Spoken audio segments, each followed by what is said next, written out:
Sleep divorce. It is a buzz concept. It is a hot topic in India. ఆశ్చర్యపోవాల్సింది ఏం లేదు, correct గానే pronounce చేశాను. నిద్ర విడాకులు అంటే నేను నా భర్తతో శారీరకంగా కలవలేను, నాకు కొన్ని రోజులు కొంత సమయం వ్యవధి కావాలి.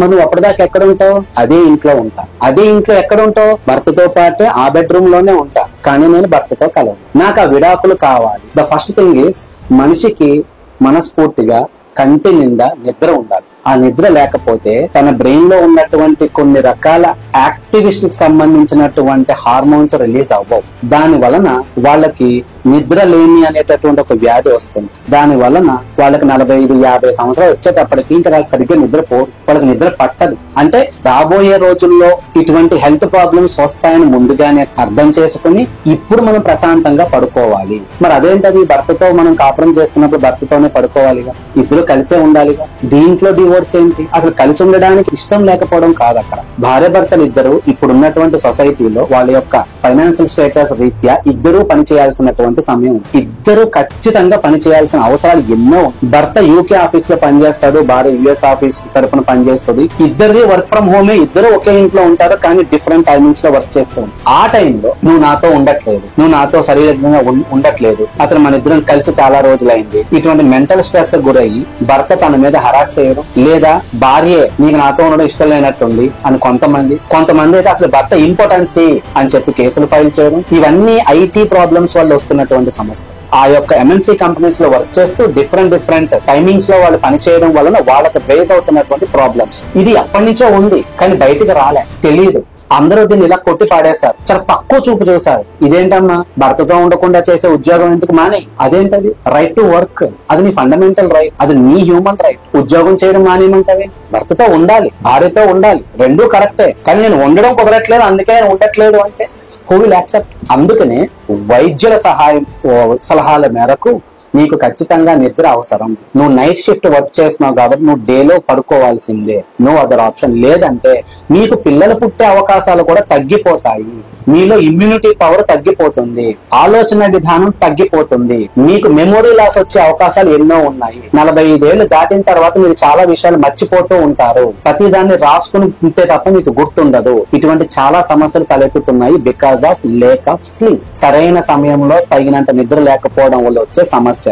మరి ఇప్పుడు చెప్పండి, ఇది హ్యూమన్ రైట్స్ వయలేషన్ కాదు. ఒక మనిషి మనస్ఫూర్తిగా నిద్ర కూడా పోకపోతే then what is the reason to live? ఇంకెందుకు జీవించాలి వాడు? దీన్ని అర్థం చేసుకున్నటువంటి మన యొక్క ధర్మ శాసనాలు ఏం చెప్తున్నాయంటే, ఓకే, ఒక సమస్యకి డివోర్సే కారణం కాదు భార్యాభర్తలు. ఇక్కడ ఏం జరుగుతోంది? వాళ్ళిద్దరూ కలిసి జీవించలేకపోతున్నారా? కాదు, కలిసి నిద్రించలేకపోతున్నారు. అప్పుడు నిద్ర వరకు మాత్రమే విడిగా ఉంటే సరిపోతుంది కదా. భార్యకి భర్త అంటే ఇష్టం, భర్తకి భార్య అంటే ఇష్టం, వాళ్ళిద్దరికి నెక్స్ట్ జనరేషన్ ఆ యొక్క ప్రొడక్షన్ చాలా అవసరం.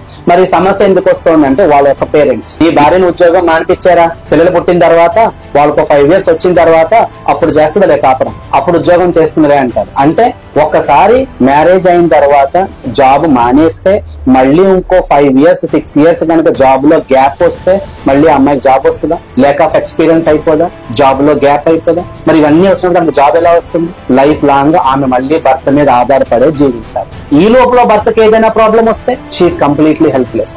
భర్తకి జాబ్ పోతే ఫ్యామిలీ ఈస్ కంప్లీట్లీ హెల్ప్లెస్.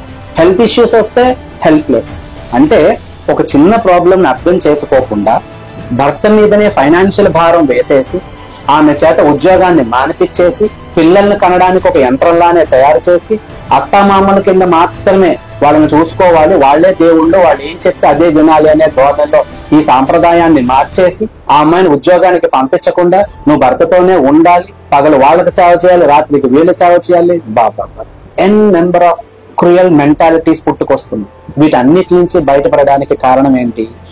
ఏదైతే ప్రాబ్లం ఉందో దానికి మాత్రమే సొల్యూషన్ వెతుక్కోవాలి. అందుకనే నిద్ర డివోర్స్, స్లీప్ డివోర్స్ అని పిలుస్తారు దీన్ని.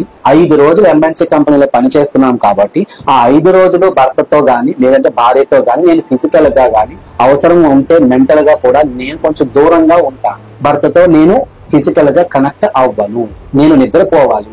Saturday Sunday we will be free bird and we are very happy. చాలా కుటుంబాలు ఇవన్నీ చెప్పరు, జరుగుతూ ఉంటాయి. కానీ కొంతమంది పెద్దవాళ్ళు దీన్ని పెద్దది చేయడం వల్ల సమాజం వరకు వచ్చి రోడ్డుకి ఎక్కుతున్నారు. అందుకే సుప్రీంకోర్టు కూడా ఇటువంటి తీర్పులు ఇవ్వాల్సి వస్తుంది.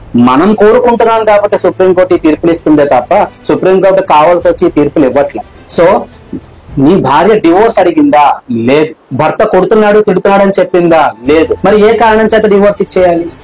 మాకు డివోర్స్ ఇవ్వడానికి ఉన్నటువంటి 7 clauses లో ఏ క్లాజ్ దీంట్లో అప్లికబుల్ కావట్లేదు. మరి డివోర్స్ ఎలా ఇస్తాం? అందుకనే స్లీప్ డివోర్స్ అనేది తీసుకొచ్చాము. కేవలం శారీరక సంబంధాన్ని అవసరం అనుకుంటే ఆ యొక్క మెంటల్ రిలేషన్షిప్ ని 5 days వరకు వాయిదా వేసి సాటర్డే సండే వాళ్ళిద్దరు హ్యాపీగా ఉంటే వాళ్ళ లైఫ్ బాగుంటుంది. ఒక 2-3 years వాళ్ళే సంతోషంగా ఉంటారు, ఫైనాన్షియల్ గా స్టేబుల్ అవుతారు. తర్వాత they can take their own decision. లేదనుకో ఏమవుతుంది తెలుసా? ఇంకో 2 minutes టైం ఇవ్వండి చెప్తా. ఆ భర్త వేరే అమ్మాయితో అక్రమ సంబంధాలు పెట్టుకుంటాడు. నువ్వు కష్టపడి ఉద్యోగం చేస్తూ ఉంటావు, నీ షిఫ్ట్ వేరే. అతను మాత్రం వేరే అమ్మాయితోనో ఆఫీస్ లో ఉన్నటువంటి అమ్మాయిలతోనో అక్రమ సంబంధాలు పెట్టుకుని నువ్వు కష్టపడి సంపాదించిందంటే తీసుకెళ్ళి అక్కడ పెడుతూ ఉంటావు. పోయింది కదా. ఏదైతే జరగకూడదు అనుకున్నావో చివరికి అదే జరిగింది. సరే పక్కన పెట్టండి, అది ఒక క్రూయాలిటీ.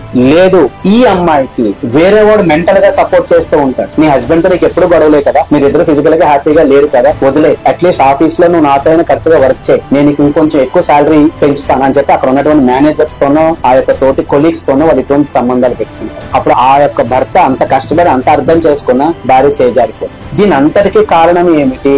భార్య భర్తలు ఇద్దరి మధ్యలో థర్డ్ పర్సన్ రావడం. ఎప్పుడైతే థర్డ్ పర్సన్ మీరు ఎంట్రీ ఇచ్చారో ఇవన్నీ కొలాప్స్ అయిపోతుంది.